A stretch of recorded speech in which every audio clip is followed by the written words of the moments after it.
Welcome to today's Lunch and Learn. Today is Wednesday, September 23rd, if anybody needs the reminder.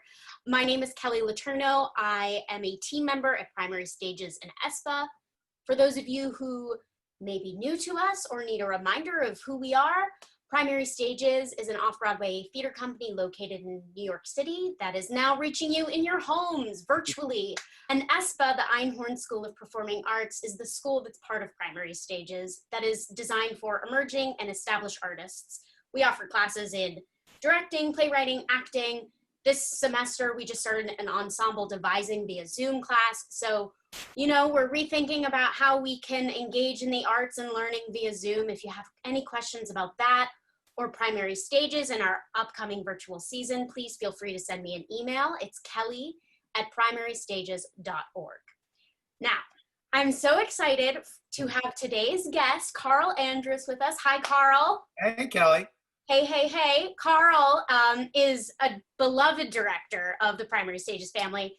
Right now, we've just announced and we're launching our virtual season. Our first show is September 30th, The Tribute Artist by Charles Busch, directed by Carl.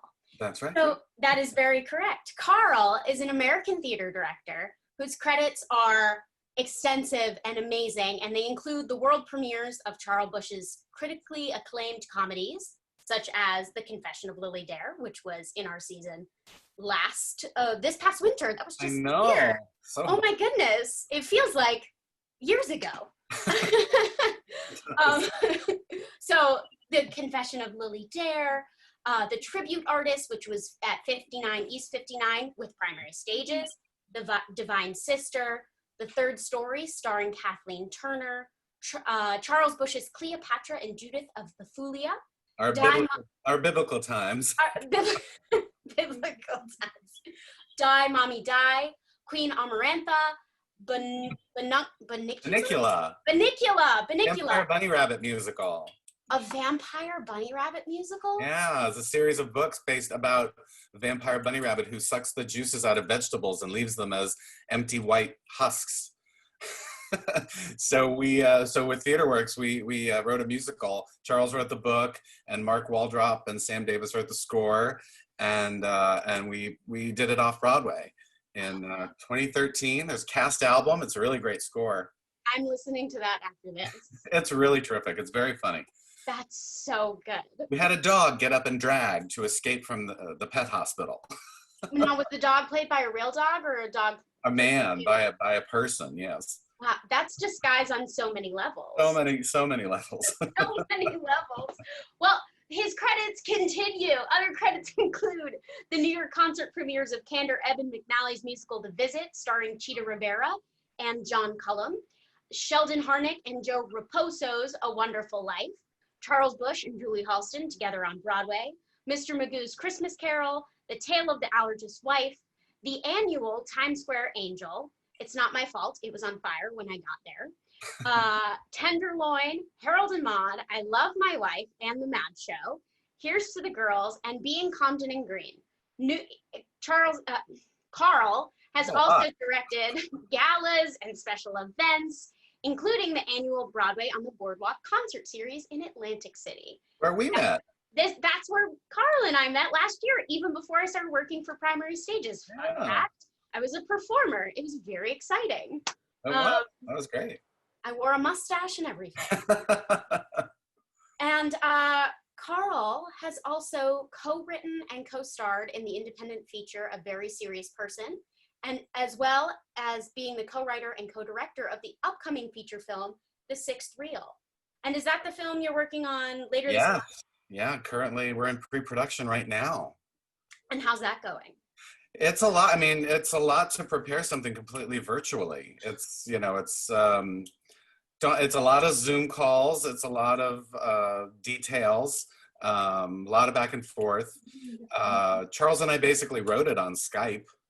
Yeah. We had sort of come up with basically we made this movie, A Very Serious Person, a number of years ago. And Marvin Einhorn was actually in the cast, believe it or not. No way. Yeah, he was one of our characters. So anyway, we wanted to make another movie for a long time, and so in the last couple of years, we had this idea of trying to do a movie of his play, The Divine Sister, that we had done off Broadway, and he adapted it into a screenplay, and we thought we would try to get that on, and we thought, oh, that could be a low budget movie, but this producer we met up with was like, this is actually a $15 million movie. That's not a low budget movie by, like what you're thinking of. So we're like, oh, okay. Well, we should try to come up with a story that we could actually tell. And strangely enough, before, A Very Serious Person was sort of a coming of age story of a young gay child, and who's losing his grandmother, and sort of has become sort of very good friends with his grandmother's nurse, who's sort of helping her to pass. And so that was a very sort of autumnal story, but still very funny. But before that, we'd had this idea of wanting to sort of do a caper film that was kind of like the Ealing comedies from the early 60s. And our favorite movie one of our co-favorites is called Make Mine Mink, and which is based on a play called Breath of Spring. That's sort of it was a British play, and it featured these sort of oddball characters sort of in the autumn of life, living in a British boarding house, and Dame Beatrice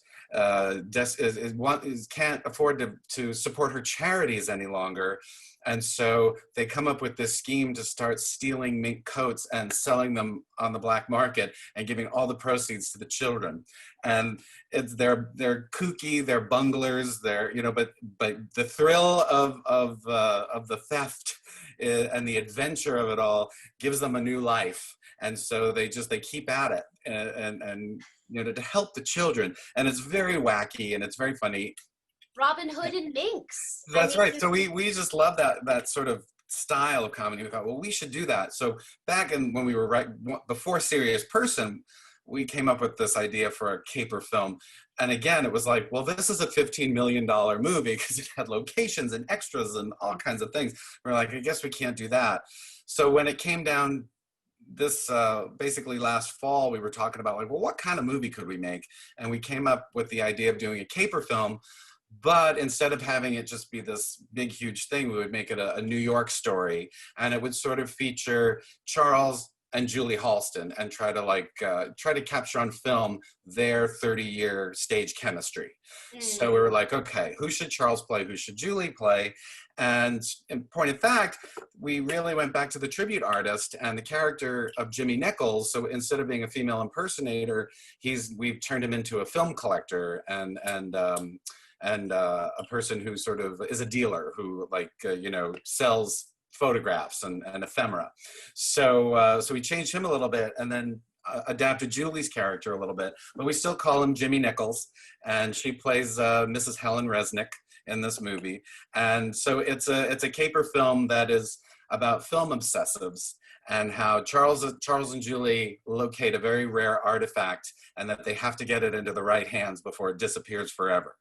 And it's very funny, and it's sort of reminiscent of it's got comic suspense in that it's sort of like Rosemary's Baby, but instead of devil worshippers, we have film obsessives who are just as crazy.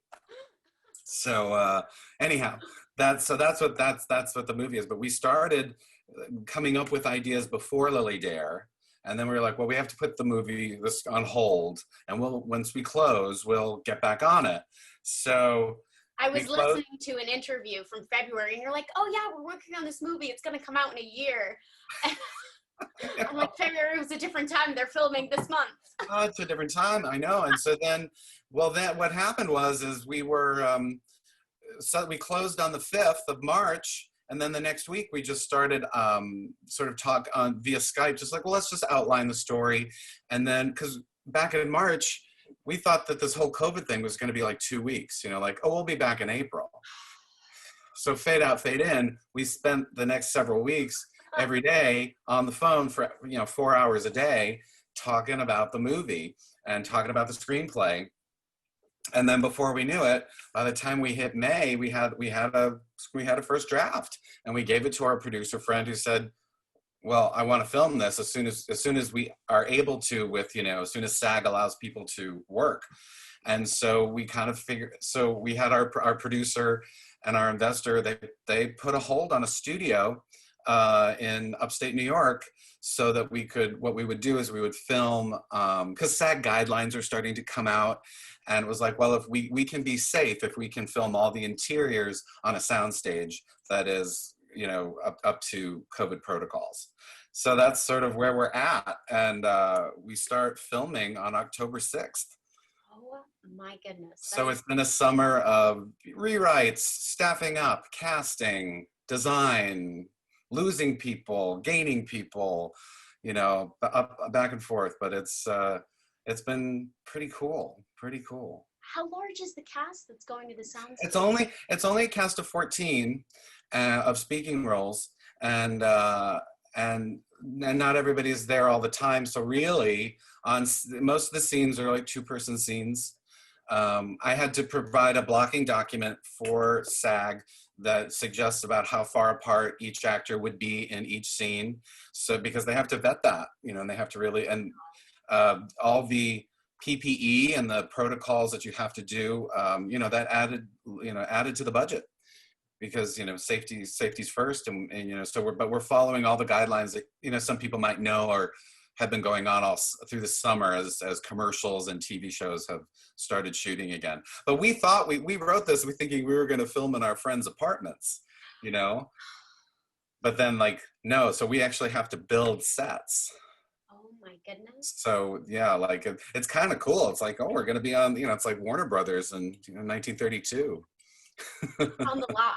On the lot. On the lot. Yeah, it's really, it's quite an adventure. Well, it's nice to hear somebody's really making an adventure of kind of the current situation we're all living in, and making art. And I can't wait to see this new film.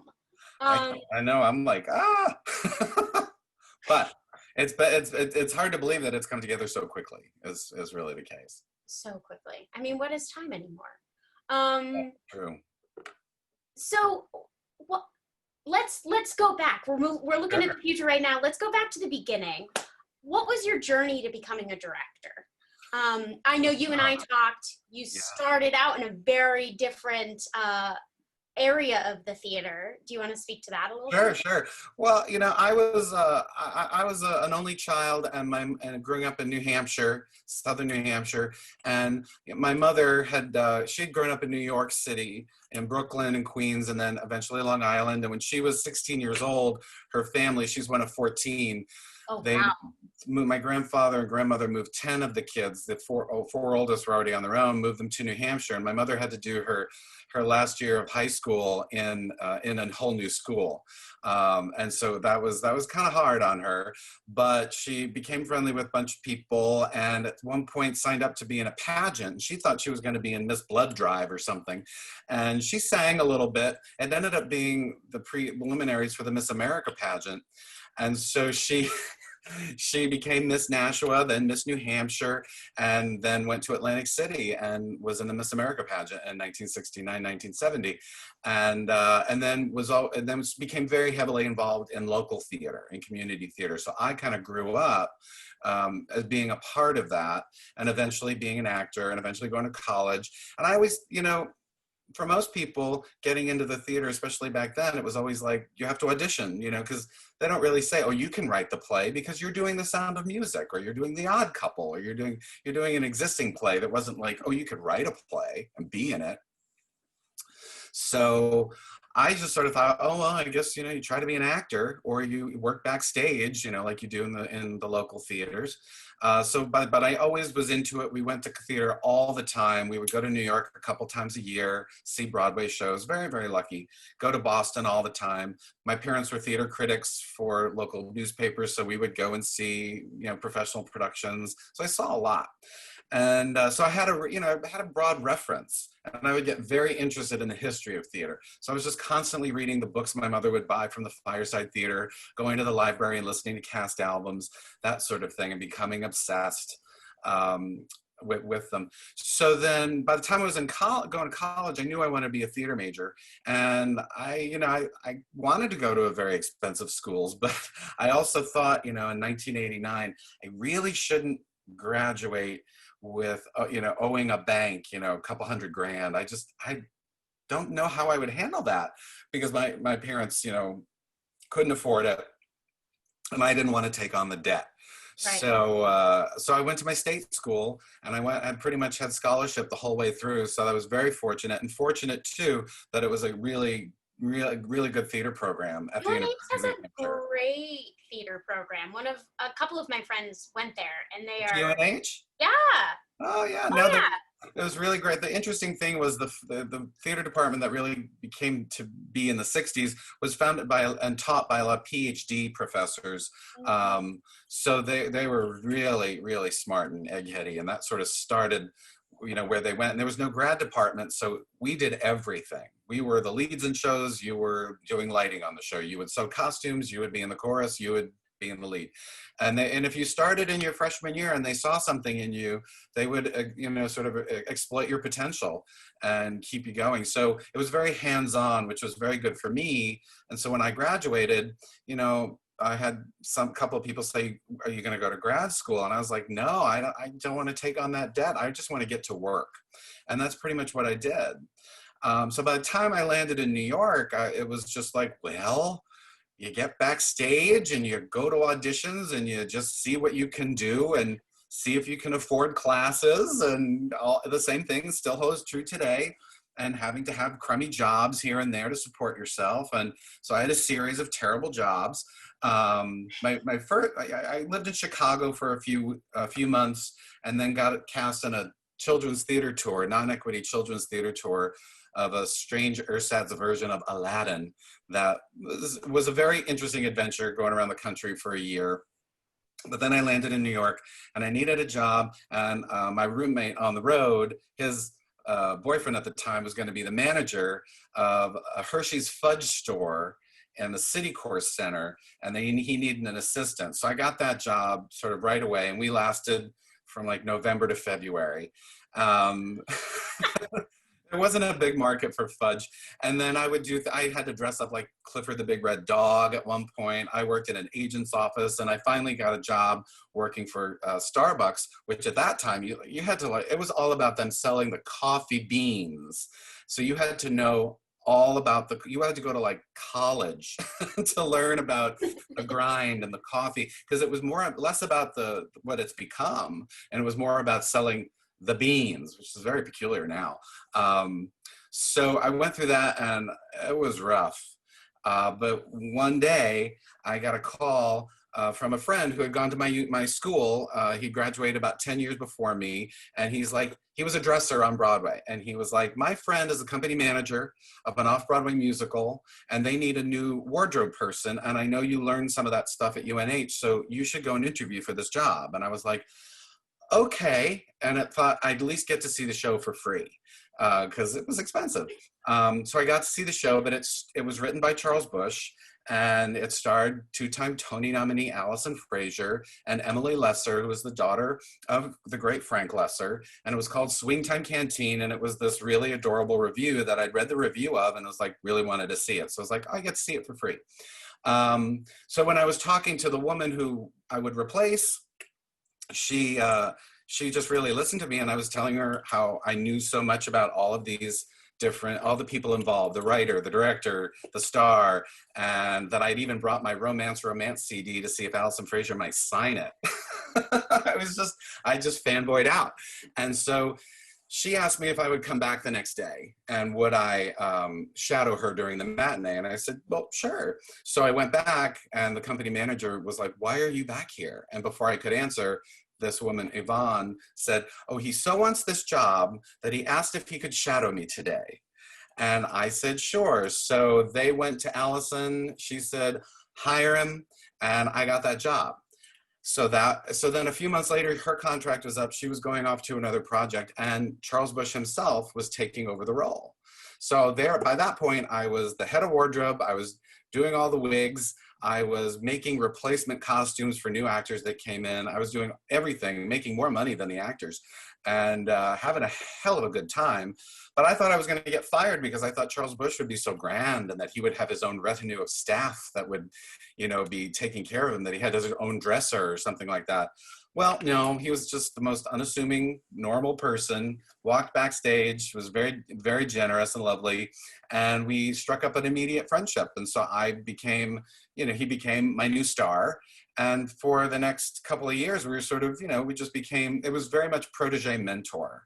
And he started seeing what I had to offer, and that I sort of viewed everything as a puzzle. Like, for example, I didn't know how to make these replacement costumes, but I figured it was a puzzle, and I could sort of figure out how to do it based on my knowledge from college, working in the costume shop.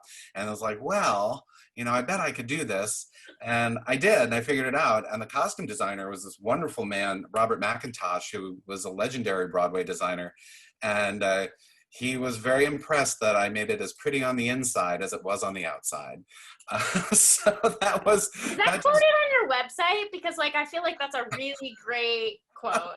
And it was really something. It was really something. So that just started sort of a period of 2 years where Charles and I became really good friends.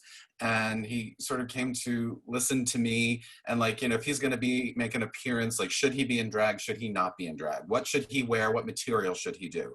He would just sort of ask me questions, and I really did sort of function as a director, but not really being aware of it. I didn't really think that was what was happening.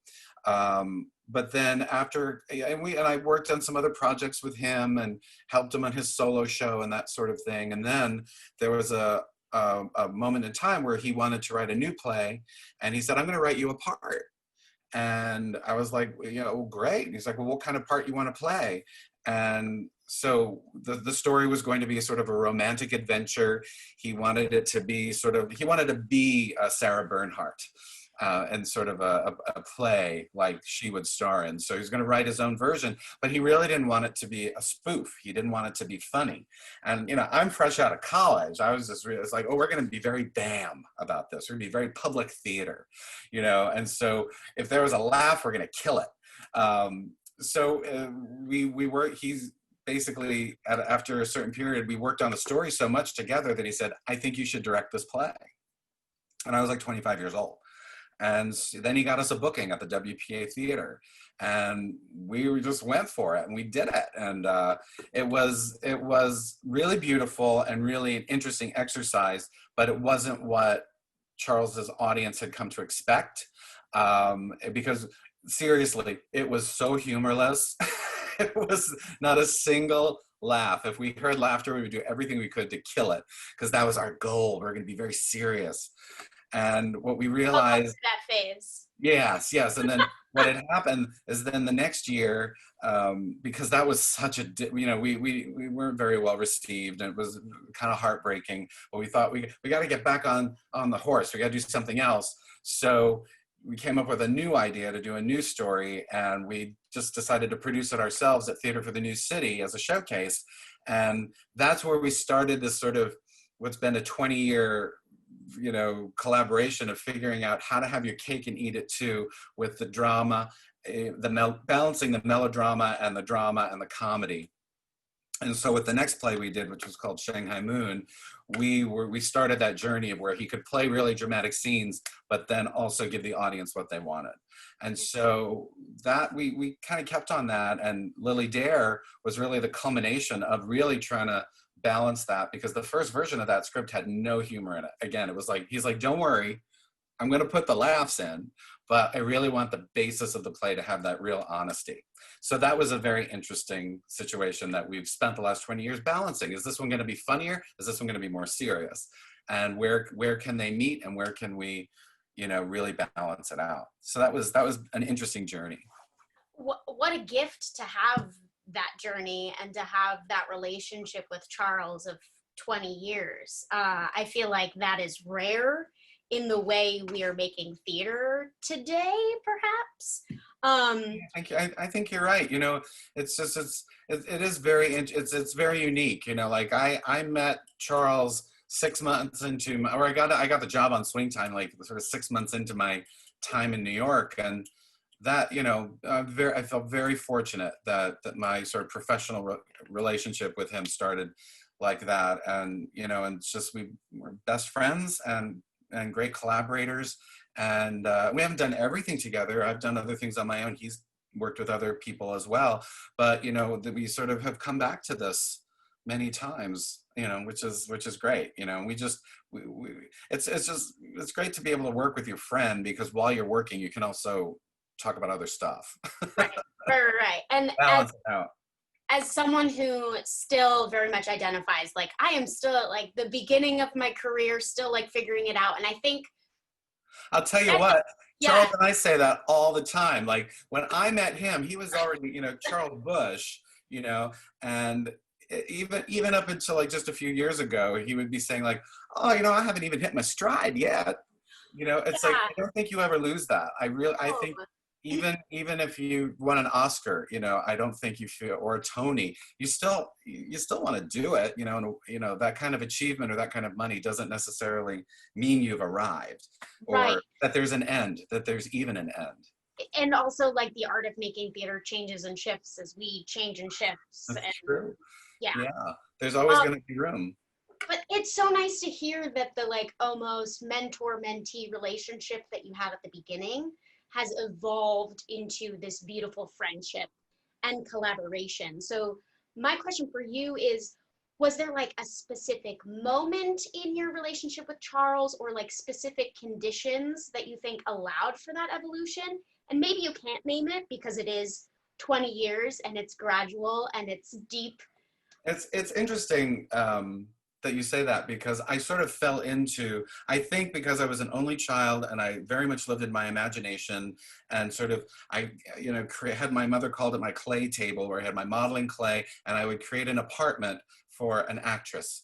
And then I created out of my Lego a stage, a little theater. So she was a musical theater actress who then would go home to her sort of Mary Tyler Moore apartment. So I was very much, you know, always in that sort of place, very much directing like what this action was going to be. So it doesn't surprise me that I really fell into the directing. When we did Queen Amarantha, I still wanted to be an actor. So I wanted a reason to be there every night, you know? So I had my part, and then but I also was responsible for the show.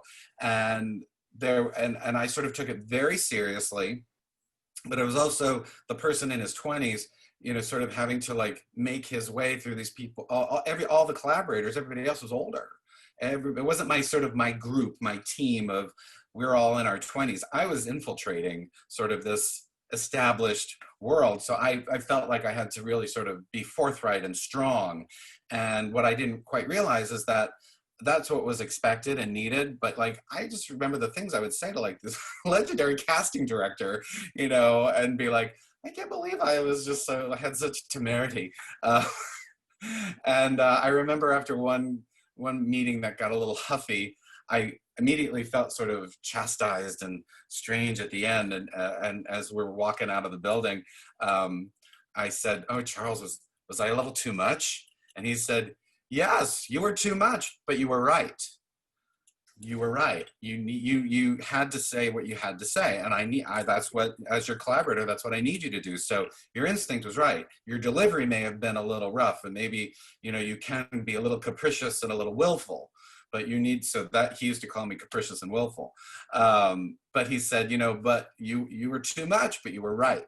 So then on our next show, I really took that, because I didn't want to alienate people, and I didn't want to come off as a know-it-all. And that's being a younger person working with actors who are maybe 20 years older than you, you know, they do know more than you, and they have instincts and they have experience.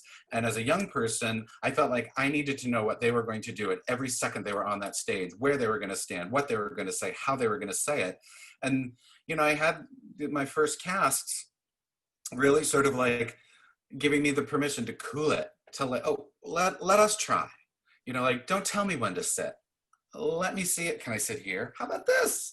And then I sort of like learned how to let go, to get the best out of them by creating an environment for them. So that was a big learning curve. And after the second show we did, Charles said, you know, I can no longer call you capricious and willful. So what did he call you then? I don't think I had a new name, but it was just like I knew that I'd sort of like grown up early. Like I'd made like in a year, I'd really sort of changed how I was going to be perceived and be more open. And it is an ongoing thing. I think for directors, I've come to not worry so much. It's interesting with theater, you know, you can sort of like do all your planning for blocking, know where they're going to come in. Like, I know I need her to come in on stage right. I know that at some point she's got to end up in the chair at the table. But how she gets there, we're going to find it ourselves, because there will be 17 different ways we can try it. Right. And we won't know the right one until we're in the space and we're working together, and the actors actually bringing something to the table that we can work on. And so that letting go was a big part of sort of becoming a director in the theater. What's so interesting in film is it's the complete opposite. You have to specify every single second. Like we're with our director of photography right now, we're just like we're shot listing, and just we have to think not in terms of the final edit of like, oh, and then we get this shot or this shot. It's all about coverage, and that you take your shots from, that your edits from. But you have to know in advance, this she's going to sit down, and she's going to sit down on this phrase, because it's not like a long scene. It's like this much dialogue. So it's a totally different way of thinking. But I would say it was early on that we had 2 years where it was very much protege mentor, and then in the next 2 years of doing plays together and various projects, it very much shifted into like, oh, we're collaborators. We're collaborators. There is a span of years between us, but it's very funny. We just sort of feel like we're the same age. And of course, Charles likes to err towards my side of the 20 years as opposed to his side of the 20. You're the same age at heart. That's all. But that's what you find is when you're sort of growing up, you know, like by the time you hit your 30s, you're sort of the same age as everybody else. Yeah. You know, yeah. You're a grown up.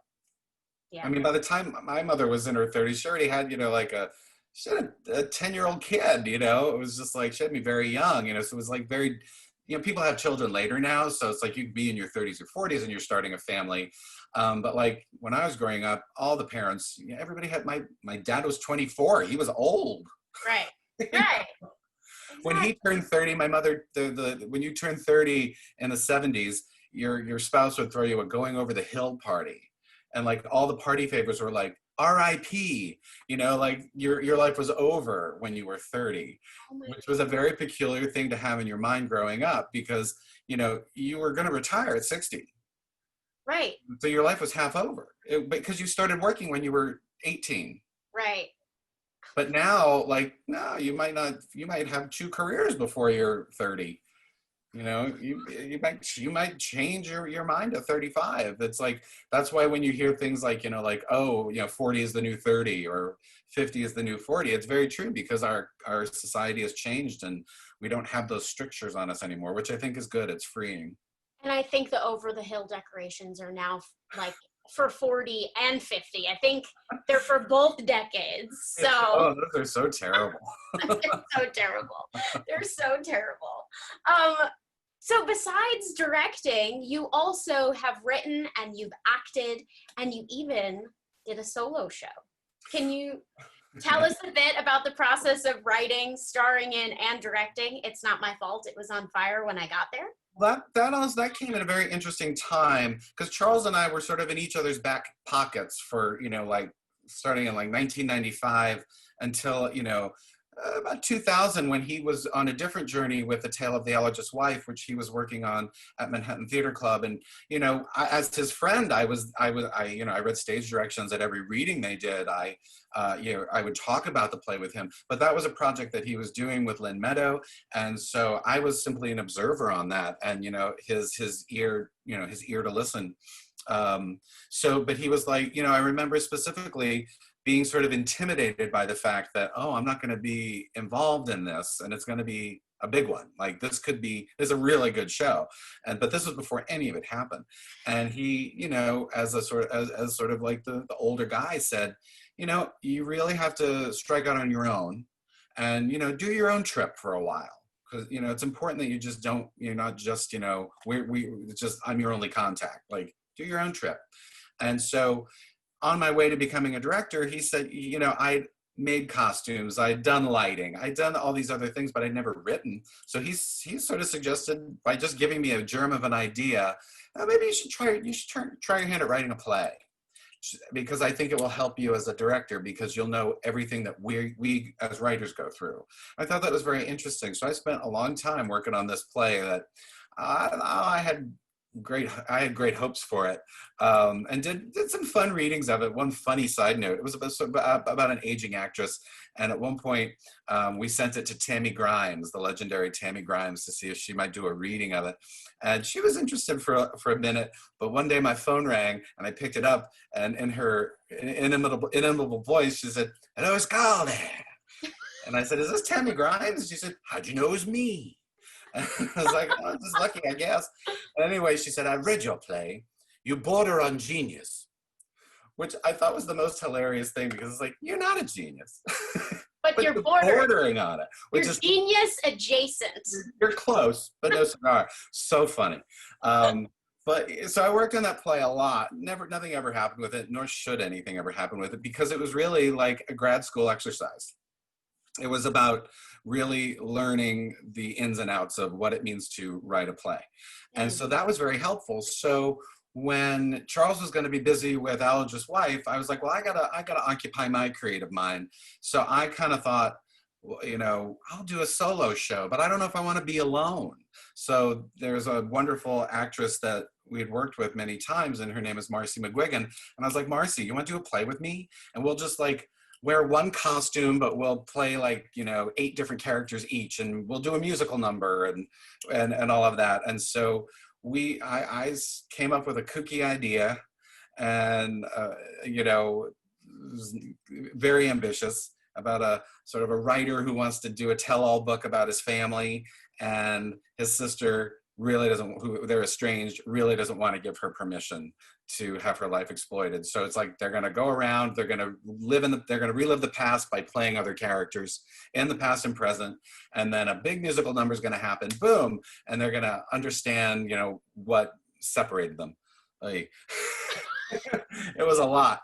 But so, I had the idea of like how we would stage it, what it would sound like, but it was interesting. I was so glad I didn't do it alone, because you really do need that other set of eyes. You need another person. So, when Marcy and I would work together, she would be able to say like, "I don't think you can go from A to B to C to D. You need to skip a little bit, and I need a break here. And I simply can't memorize this speech because it's not working. How can we adapt it? What can we do?" So again, it was a very collaborative situation.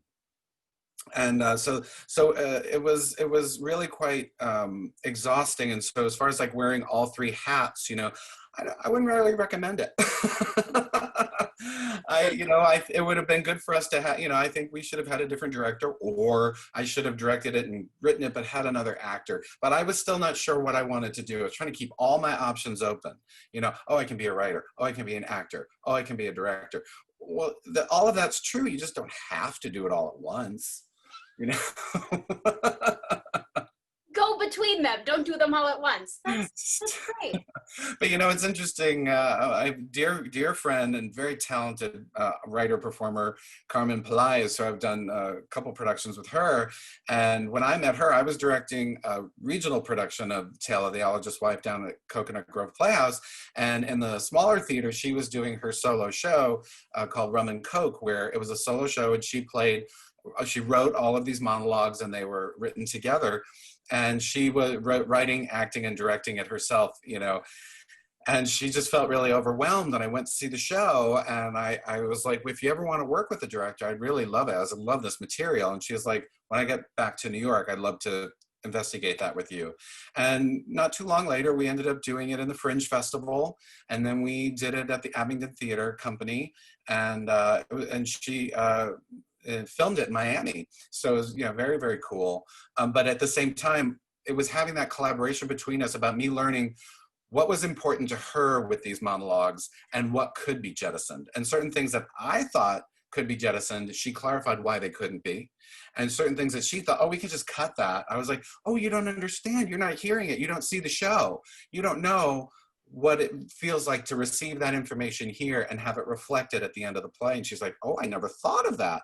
So it's that collaborative eye and ear that is really worthwhile. So like, I'd rather have a partner in crime where we're figuring it out. And that sort of leads me to the idea, both with Charles and with Carmen and with several of the other writers I've worked with, of sort of being director as dramaturg, because you'll way before you'll get to ever putting a play on its feet, you're going to talk for months about this story, and I've received scripts where, I've said to, once a general manager said, here, we're going to be producing this play. Do you want to direct it? And I read it. And I was like, no, because I don't like the structure of the play. And they said, well, the author is very interested in working with you on that. I was like, okay, I'm gonna be brutally honest. But like in that case, the writer really took it to heart and really considered everything that we talked about. And the play really grew from that. So he wasn't being precious about, oh no, my word, I wrote the Bible. It was like, oh, I see what you're saying. I'm gonna agree with you on this, but I'm gonna disagree with you on that. And we'll find our way into it. So that was very interesting in my journey as a director, because I know what the playwright goes through. I don't want to tell you, oh, you got to give me a line here, you got to give me a joke here. It's more like, how do we bridge what the actors need, what the designers need, what the audience needs with what you're hearing? How do we bridge it all together to really achieve it, and what are our expectations? So it's very interesting to talk for a year, but it's that collaboration before you even bring in a design team that really can influence where the play is actually going to be set, what it's going to look like. Because sometimes you don't even really know. Like when we did this play Charles wrote called The Third Story, it was a commission from La Jolla, and it was a very complex play in that it was 3 different stories told in 3 different time frames in 3 different styles. And it was all just sort of like a puzzle, and it didn't necessarily make logical sense, but you were following a local story of a mother and son pair of screenwriters, a Russian fairy tale, and the screenplay that the mother and son might collaborate on in the future. So it was very, very complex. And in a reading, it is one thing to hold all those juggling balls in your head, but in practice, it was really hard to figure out, okay, how are we going to do this? And so by the time, we worked on it for a year, but then I bring in David Gallo and Gregory Gale to design it, and they're like, okay, place your bets. And it was really hard figuring out what was the physical language of this play going to be. Mm-hmm. And in La Jolla, we had a lot of resources and we had a lot of time. And by the time we put it all together, we really didn't get it right. We overdid it, which we could only know by doing it. And then having it play in front of audiences for, that run, really learning, like, we're just confusing them here and there. This is where we need to change it up. So when MCC invited us to come off Broadway to the Lortel, well, you're going from a huge facility in La Jolla where we could fly things and drop things and winch and, all this kind of stuff, all these resources. But when we knew we were going to go to the Lortel, it was like, you can't do any of that. So you have to really rethink it. And shrinking it down, we made the play better. We made it even more comprehensible. And it was very, very interesting. But we were able to carry through some of the visual concepts that we had worked out in La Jolla. But it was a very interesting process between writer, director, and design of like figuring out how to tell this story. And that's why it's a collaboration. And that's why you need all of those eyeballs and all of those ears. It is a team sport. Absolutely. All the eyes, all of the ears. It is a team sport. Well, I want to be respectful of your time. We are approaching 2 o'clock. So I'm going to ask one more question and then we'll dive into the prompt you have for us. Oh, sure. Amazing. So my last question is just, what's helping you right now? What's helping me? As an artist, as a human? navigate being virtual and creating virtual, or just like living your life right now? Well, I have to say, being really busy is it's I don't do well. I'm terrible on vacation. A day off freaks me out. Like I guess I was really being I've never really had the luxury of not having to earn a living. I've always had to earn a living, so it's like I had to have a temp job, or I had to work at the restaurant, or I had to have my steady gig. So a day off, for me was a day I wasn't earning any money. And that was a day that was wasted in trying to pay the rent. So I just, as in my adult life, it was just like, you can't not have a day. Because when you're working as a temp, or you're working at the Starbucks, you got to make those hours. So a day off was always terrifying for me. So I think that's just, my husband hates that. He's like, take a day off. New England thing, I'm telling you. Us flinty New England broads, right? England broads, like, keep at it. So during this time, I felt very busy just in that we were working on the screenplay. On the side, I do manage a design firm, and that design firm is working remotely and virtually. So there's a lot to do keeping that going.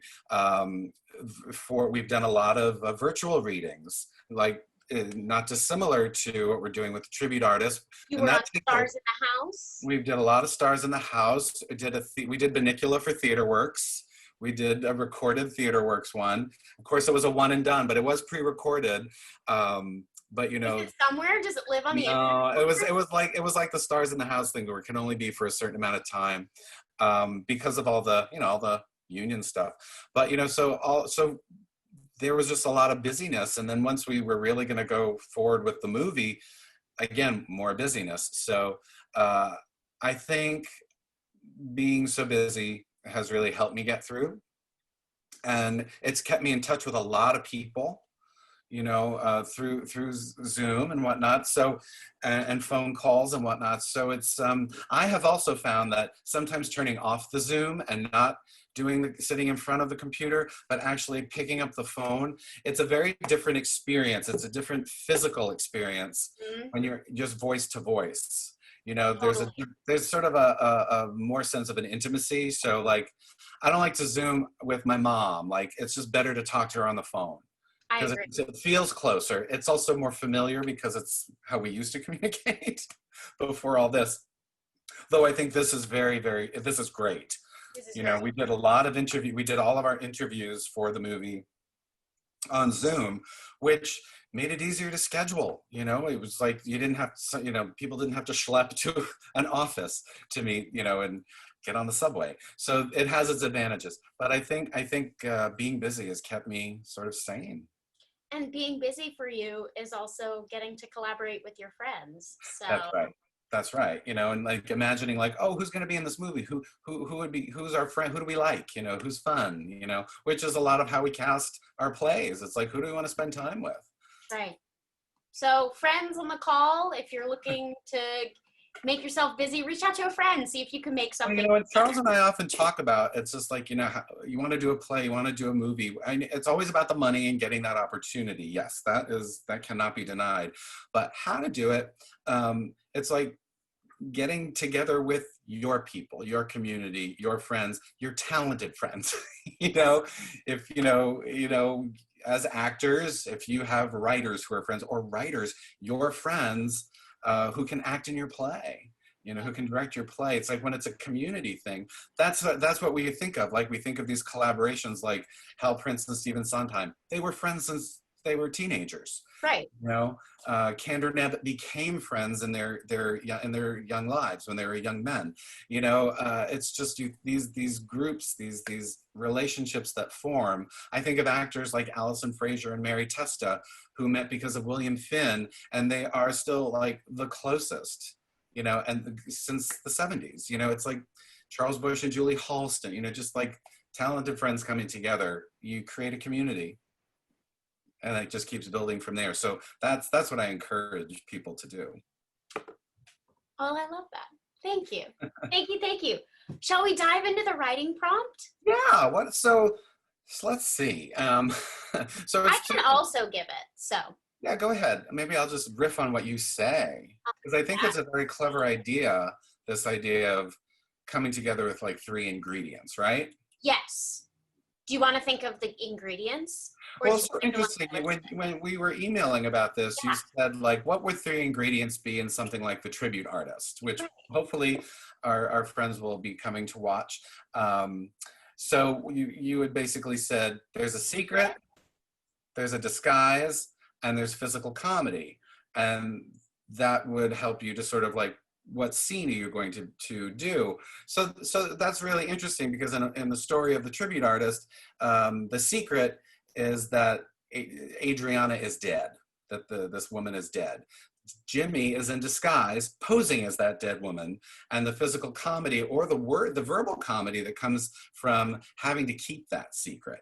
Right. So, and in that play, it was trying to do the opposite of what would happen in these disguise comedies like Charlie's Aunt or Where's Charlie or Tootsie, in Mm-hmm. which it's like, oh, the man in drag is like barely pulling it off, or like, oh, the wig is going to come off and he's going to be revealed, or there's sort of sexual panic.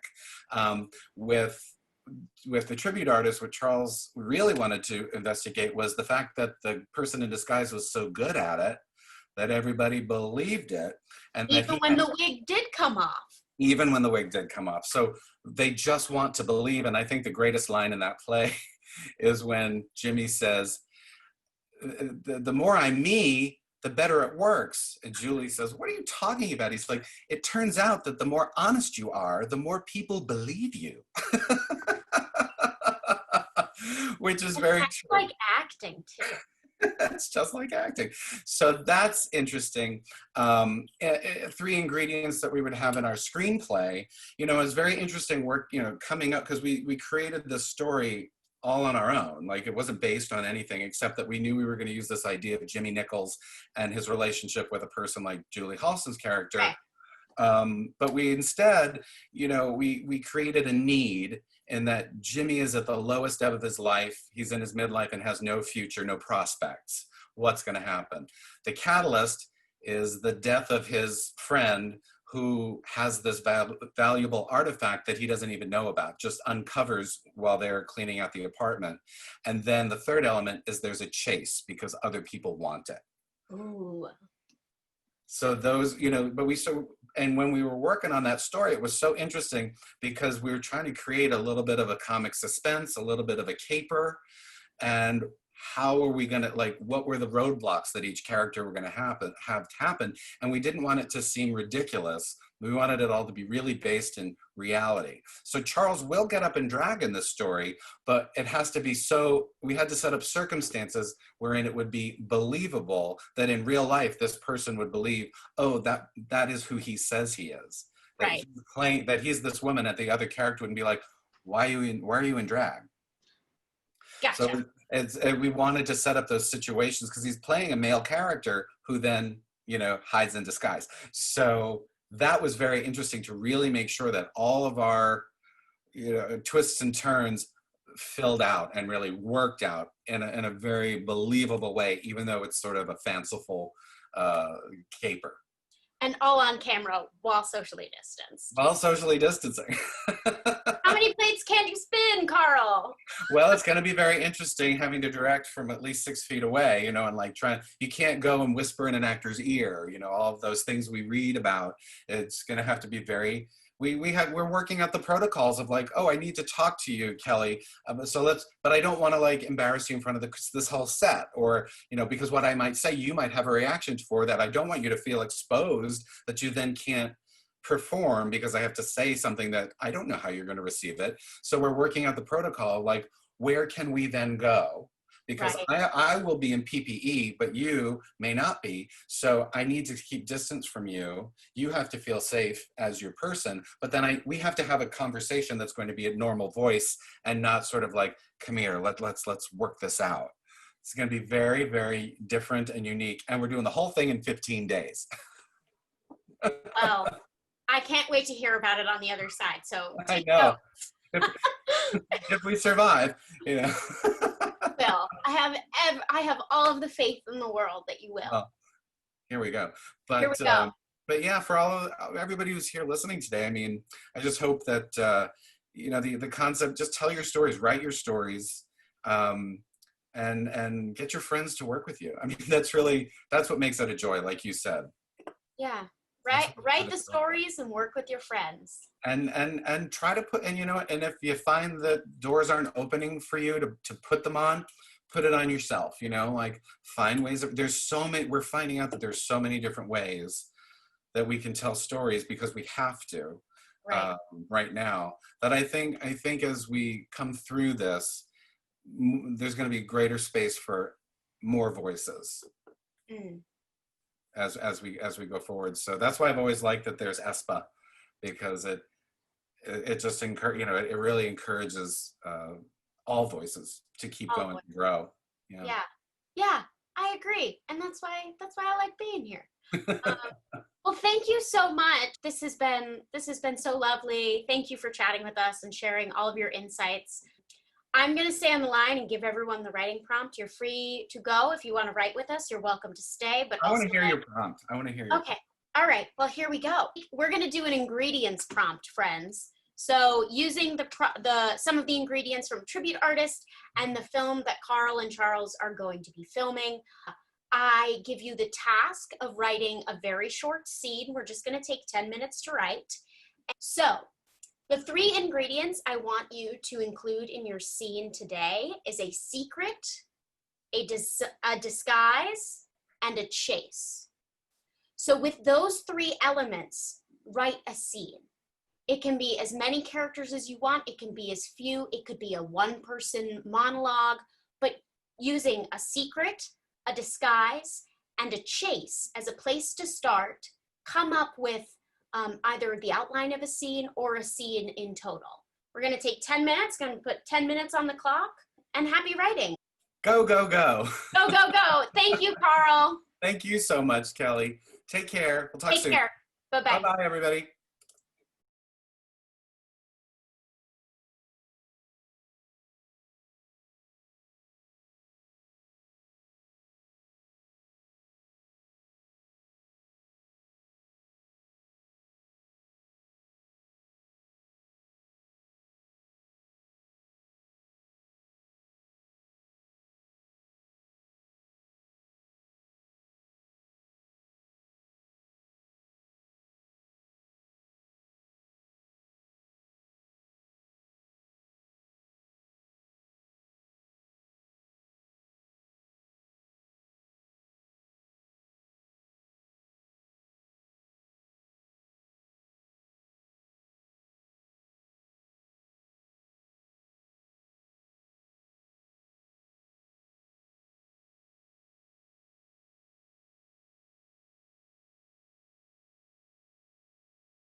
All right, that's 10 minutes. But I want to thank everyone who's here for coming and joining us. And I hope you all stay well, stay healthy, and check to make sure you're registered to vote. Thanks so much. Have a great day.